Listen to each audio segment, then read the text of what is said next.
This is Jack Oliver Smith, Associate Editor of New Media Central UK. There never seemed to be a dull moment in 2016 for the UK Independence Party. In the wake of achieving its long-term goal of Britain voting to withdraw from the European Union, leader Nigel Farage resigned and was replaced by Diane James in the subsequent election, who then resigned herself after just 18 days in the job. The party's second leadership election later in the autumn was won by Farage's former deputy Paul Nuttall, who resigned this June after overseeing a general election campaign which returned just over 500,000 votes, less than the party's total in 2010. With Farage deciding against standing once more, the new race to find a new leader began in the summer. One of the candidates who stood against Nuttall last year was the then unknown John Rees-Evans, who caused a stir when announcing to an assembled audience of party members at a hustings event in his native Wales that he would instead embark on his own personal tour across Britain, and there and then left the auditorium. Rees-Evans' impassioned desire to make UKIP the first direct democracy party in Britain has resonated with many members, and he received just over 2,000 votes, an achievement in itself given his lack of status a month previously. Rees-Evans is standing once again, this time with the slogan "Be the Government," and sources within UKIP have told us that he stands a very good chance of winning.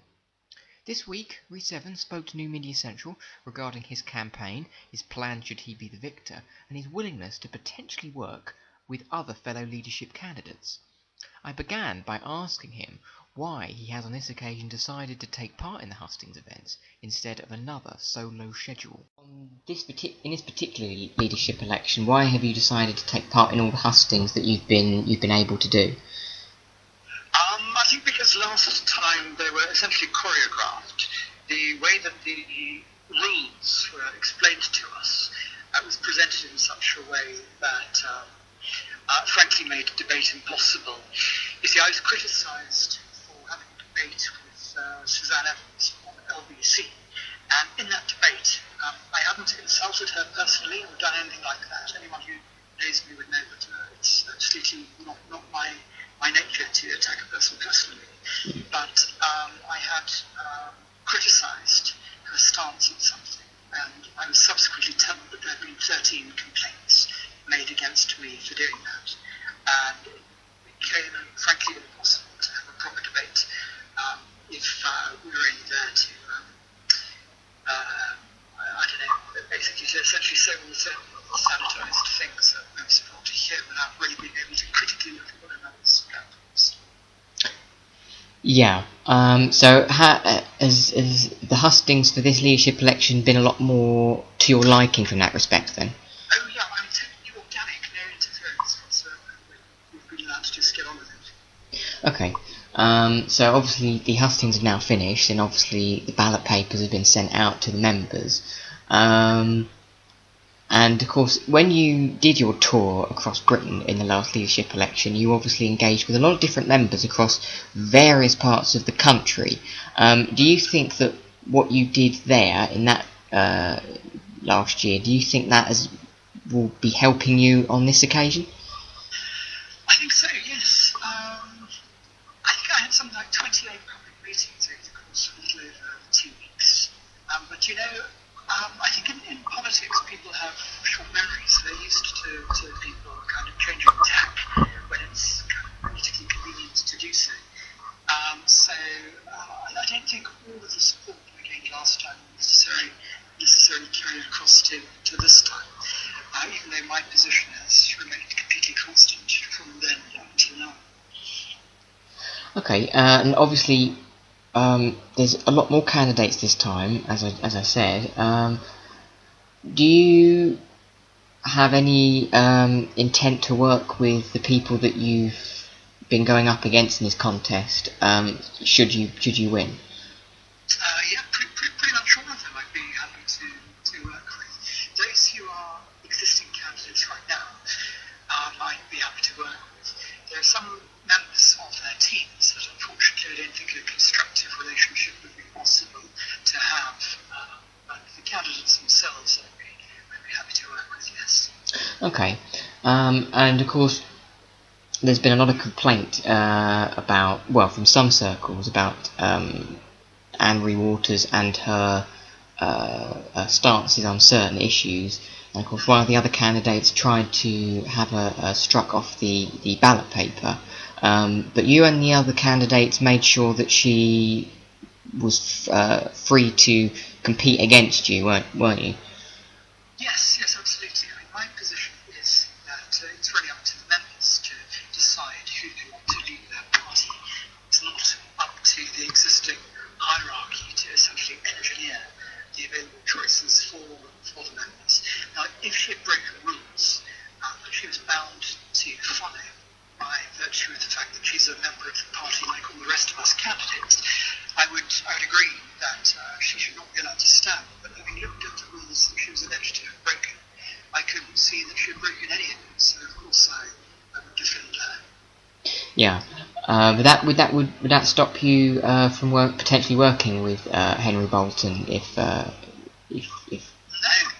absolutely not. I mean, look, all of these people, all these other candidates have been directly decent to me, and I think have operated very fairly in this leadership election. I don't have a problem with any of them. I think from Henry's perspective, I think he respects the fact that I respect the fact that Anne-Marie has a lot of support within the party. You know, however many votes she gets, let's say she gets 3,000 votes for argument's sake, that will actually constitute a sizable proportion of the party overall. And those members have the right to have their concerns represented. So if Anne-Marie, she's campaigning for, essentially embodies their concerns, and it's something that we absolutely need to take on board and fight for. In fact, I would say that much of what Anne-Marie is pushing for, I've got a tremendous amount of respect for the fact that there has not been a single conviction for FGM since it became illegal in this country in 1985 is shocking.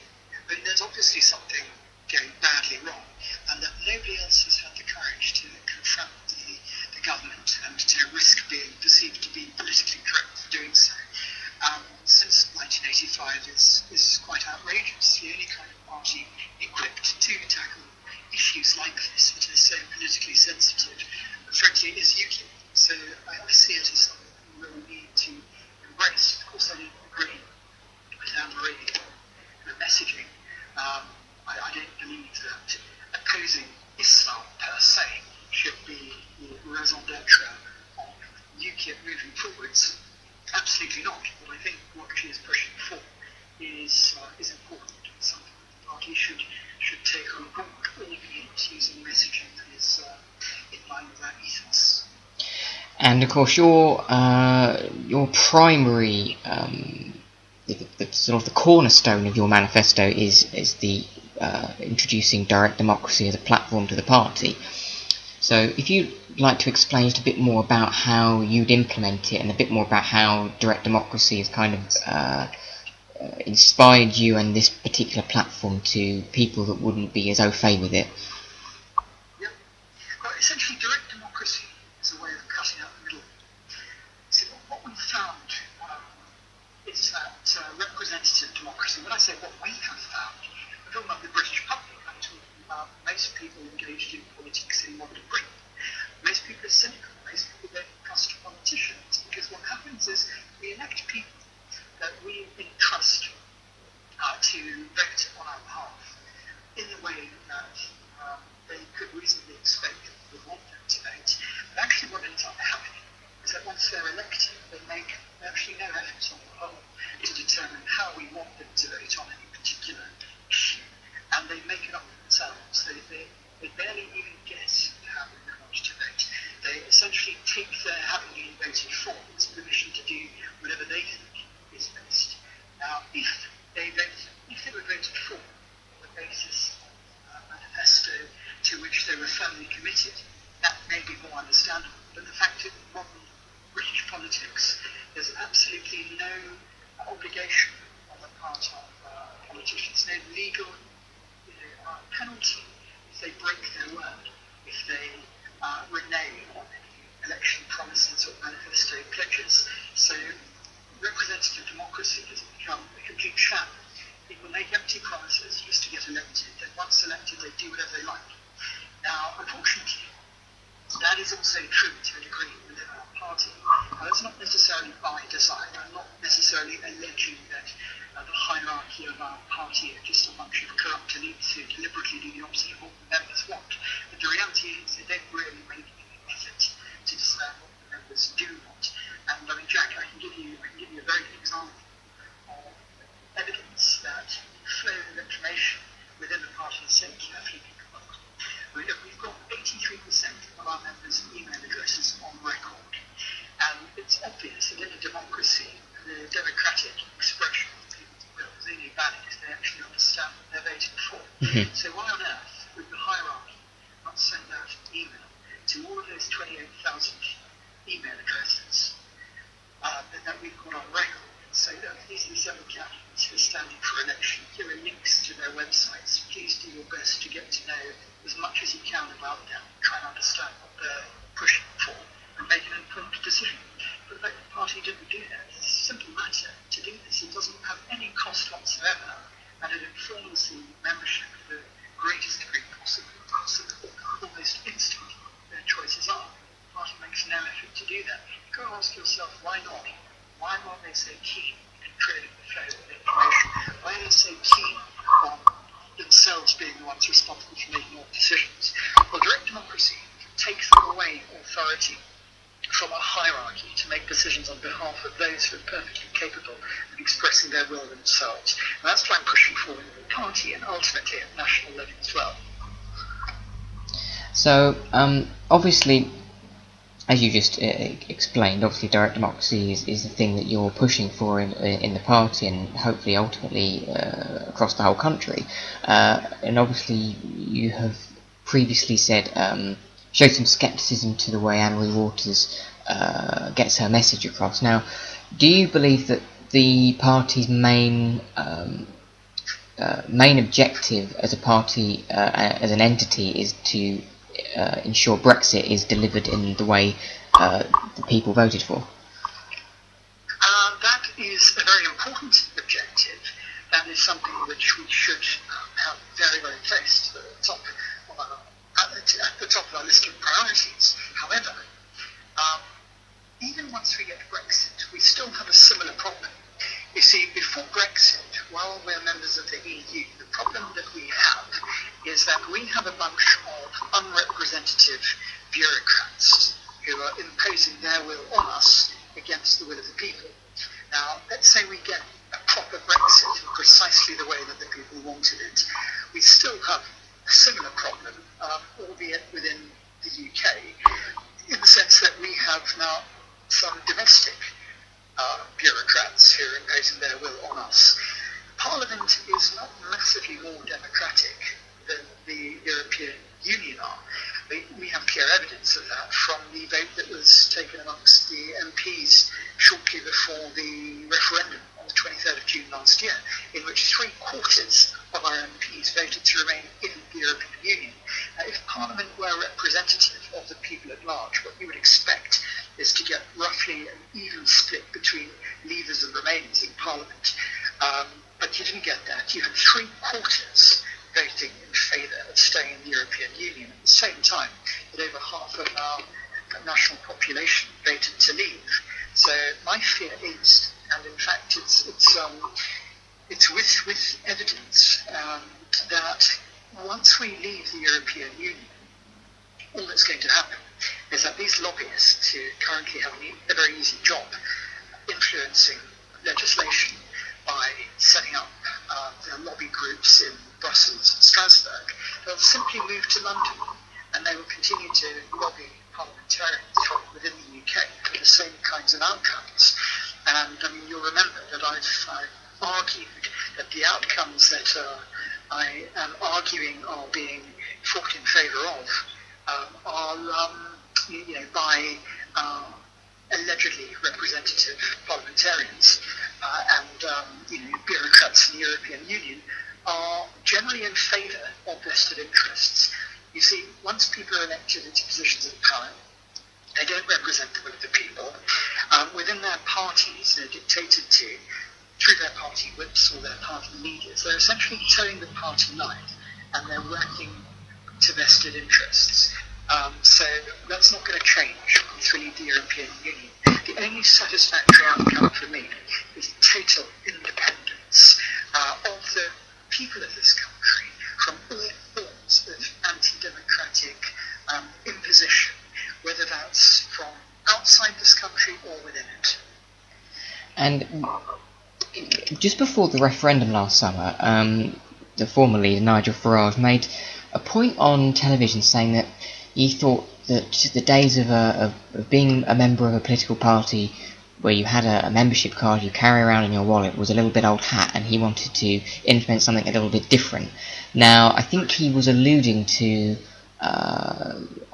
having UKIP be operated similar to the Five Star Party in which he sits with in the European Parliament. Is that the way you would take UKIP? Well, yes, in the sense that the Five Star Party in Italy is run on the basis of direct democracy, so certainly there would be some similarities. And in fact, while we're on the subject of that party, I was speaking to an Italian in London a couple of weeks ago, and he was actually asked by somebody very senior in our party when the Five Star movement started what he thought of it. And his analysis was that they were kind of disorganised and not very disciplined, serious, and he didn't really think it would amount to much. But actually, now, his analysis is that they're likely to become the future government of Italy. The fact is, once you offer people the opportunity to impose their will on government, once they understand the implications of that and how easily that may be achieved, it's something which is incredibly attractive, because almost universally politicians are not trusted. And if people have the opportunity to make the kinds of decisions that politicians make themselves, most people will want to go for it. And what I would say, Jack, is that there will be some decisions that the ordinary voting public will never have any kind of interest in getting involved with, kind of convoluted things that don't really connect with their daily lives. And so I'm not envisaging that everybody will vote on everything all the time, but what I am fighting for is a system which will allow people to vote on whatever they're interested in. And if enough of them do vote, they will exceed a participating threshold, and that, therefore the vote of the people will count. If, of course, we don't attain that minimum threshold of participation, then Parliament would actually retain prerogative to make the decision themselves for their own vote to count on the issue. Okay, and one other thing that's happening with UKIP at the moment, which is not really connected to the leadership contest, is that immediately afterwards there is going to be an apparent rebranding of the party, which was announced before the general election this year, which could cause problems for whoever wins this contest. How are you planning to approach that should you come out of this the winner? Okay, well look, in principle I agree that something needs to happen. There needs to be some kind of symbolic change of some kind. But my feeling is that this decision ought to be with the consent of the membership. It ought to be our role to persuade the members of the necessity of this. Most people are averse to change per se, especially socially conservative people, and UKIP does largely comprise people who are quite socially conservative. So if you simply impose on a party a change of name, a change of branding, logo or colours, they are going to almost universally rebel against that. So I think the case needs to be made more convincingly first. They need to be persuaded that the British public generally has a sense that UKIP has completed its mission simply because we've obtained that vote on our membership of the European Union. And in many people's minds, that is what UKIP was conceived to achieve. So that being achieved, most people can't really see why UKIP has any kind of relevant future. So we need to demonstrate to the British public that we have now completed one phase and we're moving into a new phase. Now, in my mind, there's never really been any change in our objective. As I alluded to before, our objective has always been independence, and we will never be independent as long as we're under any form of domestic oppression. Independence is not just independence from overseas, foreign oppression. It's also from domestic oppression. So we must continue to fight for the independence of the free people of Britain.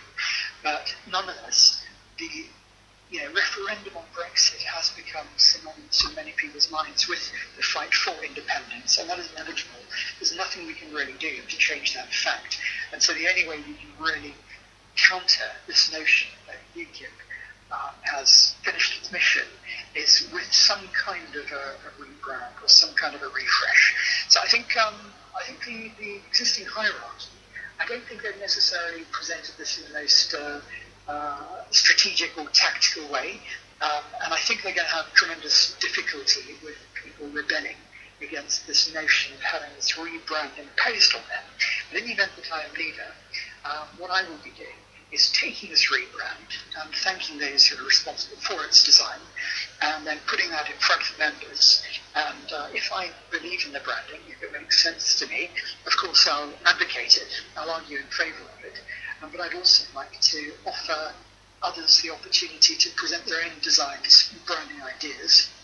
And then, over the course of the next 2 or 3 months, we can kind of debate the relative merits of each brand and then get the members to vote on it. So the outcome would be that the brand that we have will reflect the will of the majority of our members. And one other thing that not everybody, but I think a lot of people that know some things about UKIP will know is that the party has been struggling somewhat for money and doesn't have as many donors as it once had. What is your plan to help UKIP become more financially viable in terms of fighting elections and so on? Well, I've got a number of plans for that. I mean, firstly, I think that with direct democracy, membership will increase substantially, because right now there is not a compelling reason to become a member of UKIP, even if you want to see us do well, even if you vote for us, even if you're strongly sympathetic towards us.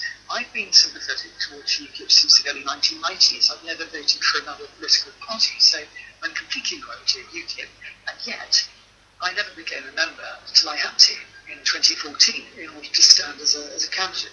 So I think there are many people throughout the country who support us, but who have no reason to actually sign up and become members. But once we have a system whereby, in order to influence decisions made within the party and in order to contribute to the future direction of the party, you've got to be a signed-up member, I think it'll strongly motivate a lot of people who right now are sitting on the sidelines to actually get involved. And remember, Jack, one of the aspects of direct democracy that's included in the strategy that I have designed is for local and national campaign initiatives. So if there is something which someone who is not a member feels is really important that should be addressed or fought for. I mean, let's say, for example, you think that old people get a raw deal. There's just not enough support for them. Let's say it's unacceptable that 13,000 veterans sleep rough on our streets every night, and you think the government is not doing enough. If you want to gain support for a national campaign to address these issues, you'll need to join the party, propose these campaign initiatives, and you'll also want to persuade as many people as possible to join the party so that they can assent to your proposals and vote in favour of them happening. So you'll have access to a kind of a network of support, like-minded people who will campaign with you. And I think this kind of incentive to become members will cause a massive number of people who currently have no motivation to actually join up. I'd be disappointed if within a year, once we have direct democracy fully functioning, our membership didn't exceed 100,000 members. And that would massively increase our funding. But in addition to that, Jack, I've also designed a program called UKIP Affiliate, whereby we incentivise business owners to either become members, or if they're already members, to register the details of their businesses on a directory. It's a members-only directory, and in order to be on this directory, you have to agree discount to be taken off the cost of the services that you provide, and half of the value of that discount would benefit the buyer, and the other half would accrue to party funds. So if, for example, your margins are now a 10% discount, 5% would go to party coffers, and you'd effectively get 5% if you're buying from this business. So I think this would stimulate a lot of kind of networking between business owners and members. I think it would also produce quite a lot of funds. Okay, and obviously going back to one of the earlier questions regarding whether you would be willing to work with the people you've been standing against in this election, there's a lot of murmurs out there that you would be happy to take back some people that have been in the party and have left, such as people like Stephen Wolfe. Now, would you be happy to say that you would be wishing to bring him back? Oh, definitely. Yeah, no, I think he's a huge asset. I know he's been subject to criticism. I mean, haven't we all? We're all human. We've all got our foibles. But I think Stephen is an absolutely superb asset. He's great on media, and I think extremely popular with the members. So yes, I'd love to have him back. And I think if I became a member, we'd stand a very good chance of getting him back. And if you were to bring him back, would you deploy him in the role that he was previously in, which was spokesman for migration and for finance? I'd have a conversation with him, and I'd ask him where he felt he'd be of best use. Okay. UK Independence Party leadership candidate John Rees-Evans speaking to New Media Central this week. The party's autumn conference is being held on the 29th and 30th of September in Torquay, England, with the winner being announced on the first day. This has been a New Media Central production.